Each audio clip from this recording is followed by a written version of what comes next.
పల్లవి dance చేయలేక గుడిలో పడిపోతుంది కదా. ఇక అక్కడున్న గుడికి వచ్చిన జనాలు అలాగే చరణ్ అవమానిస్తూ ఉంటారు.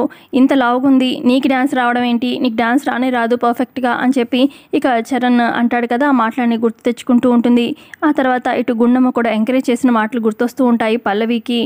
ఏదైనా సాధించాలనే పట్టుదల మనలో ఉండాలి, ఎవరైనా మనల్ని నువ్వు చేయలేవు అని చెప్పి అంటే మనలో కసి పెరగాలి, మనం ఖచ్చితంగా మనం అనుకుంది సాధిస్తాము అని చెప్పి గుండమ్మ అన్న మాటలు గుర్తొచ్చి ఇక పల్లవి ఇక చాలా స్ట్రాంగ్గా డిసైడ్ అయ్యి ఇక డాన్స్ చేస్తూ ఉంటుంది. ఆ నటరాజు ముందు ఇక చాలా పర్ఫెక్ట్గా భరత వేదమున అన్న సాంగ్కి డాన్స్ వేస్తూ ఉంటుంది. ఇక గుడిలో అక్కడ ఉన్న జనాలంతా కూడా షాకింగ్గా అలా చూస్తూ ఉంటారు. ఇక అప్పుడే చరణ్ వస్తాడు. ఇదేంటి అసలు పల్లవి అయినా ఈ రకంగా డాన్స్ వేస్తుంది, ఇంత పర్ఫెక్ట్గా చేస్తుంది, ఇక అక్షిత ఓడిపోతుంది కదా ఇంత పర్ఫెక్ట్గా చేస్తే అని చెప్పి ఇక చాలా షాకింగ్గా చూస్తూ ఉంటాడు.